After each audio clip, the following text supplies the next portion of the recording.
By the end of this video, you will know all you need to know to make a case or not to buy Shopify right now. How's it going, world? Michael EJ here, helping you reach your financial goals and dreams by becoming the best investor you can be.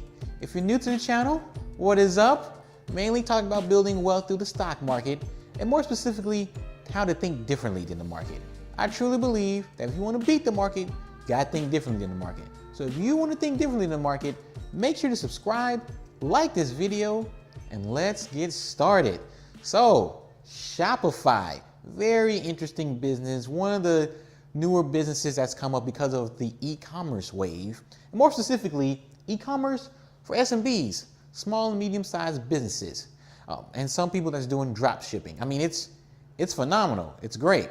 It's a great business. You set up a store, you pay monthly revenues, and you even can do like payment processing through it. And by the way, recurring revenues is very good. Very good, minimizes business risk, and more importantly, kind of guarantees that the growth will be there. You got like a bottom, you got like a set floor, which is very nice. And the way Shopify is expected to grow, I believe it. You can believe it because you know the floor is there, and there's more people getting on Shopify every day. Now that recurring revenue is becoming a smaller portion of the overall revenue of the company. And it's not necessarily a bad thing because as more storefronts are set up, more people use the payment processing side. So in time, Shopify may look more like a Visa or a MasterCard or a PayPal because that's what's taking over their business. But in my opinion, not a bad thing. Not a bad thing at all, especially if more and more people continue to get on the website and sell e-commerce through Shopify. Great thing, great thing.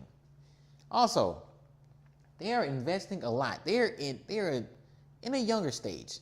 I would consider them, at least for the public side, being in the stock market, close to a startup. To me, they're close to a startup. Very high reinvestment, especially in the brand, in branding and advertising. That's intangible assets. That's good because intangible assets are what's going to carry you through once you reach a certain level. I mean, that's where the return on investment comes from. And that's why I truly believe. Talk about it. I'll put a card about, PVGO, my evaluation process. And best believe, even through Shopify's high run, they don't look that bad, at least through a growth lens. Through a growth lens, they look fairly valued, slightly undervalued even. Through a value lens, completely different story. Why look at this company? Why invest? Matter of fact, it's so bad. I mean, it's like, where is that? It's like should be 20% of what it is, at least through my value lens. So, I mean, I'll lean a little bit more on the growth side, and overall, I see Shopify as being overvalued. Still see them as being overvalued, but it's fine because there's a lot of growth to go on here. And like I mentioned with the recurring revenues, low business risk, you can easily see Shopify growing revenues 40, 50, 60% in the near term future. And margins are going to stabilize, and with intangible asset investment, eventually you can cut down on the reinvestment and see the kind of multiplying effect, kind of like operating leverage or economies of scale. It's going to work out. But this is a high risk stock. Look, there's no earnings. They can't survive without reaching out to the capital markets. No free cash flow. There's no earnings. There's no earnings. I can't give you any credit for returns on invested capital, at least not yet. You can't make it by yourself yet. You're a mid-cap stock in a kind of, at least perceived, risky business, risky industry, technology. I have to keep all those things in mind. And when you take that in mind, the high risk nature, this is truly a high risk, high reward play.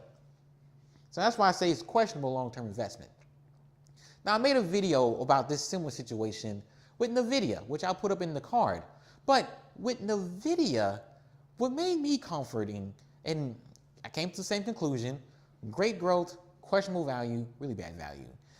Well, not terribly bad, but kind of bad. Overvalued, still like as a long-term investment.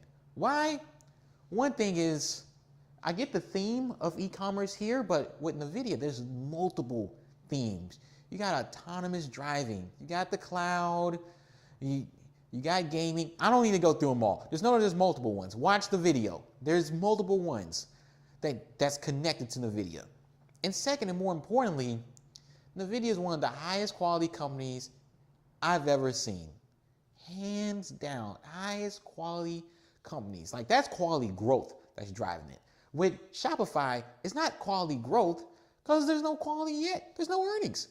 There's not growth. I mean, the growth is a lot more skeptical, a lot more sketchy with Shopify because you just can't depend on them just yet. They're not self-sustainable yet. And for that reason, I actually don't suggest buying it. I won't judge you if you do, because, I mean, the growth potential is there. The growth potential is definitely there. And when you look further out, like if the market stay calm, cool, and collected, Shopify can take off. It wouldn't surprise me one bit if Shopify goes up, doubles in the next year or two or three. I mean, it's not surprising, but it's also not surprising if this stock falls by 30, 40, 50% when things get a little rocky. And because of that, to protect the downside, I wouldn't invest in it, but that doesn't mean you shouldn't either. And that's what I have for you all today. You guys, you always got to consider risk and reward trade-offs. It's the number one thing to get out of this stock pitch today. I'm always looking for an asymmetrical trade-off. And this is high risk, high reward. If the risk wasn't so high, or maybe they were fairly valued, I would take the leap of faith. But I just see so many risks, and I'm trying to avoid that right now. So if you're willing to take that risk on Shopify and you're willing to hold through all the bumpy times, definitely go for it. But for me right now, it's a little shaky. Michael EJ here, helping you reach your financial goals and dreams by becoming the best investor you can be. And I'll see you in the next video. Peace.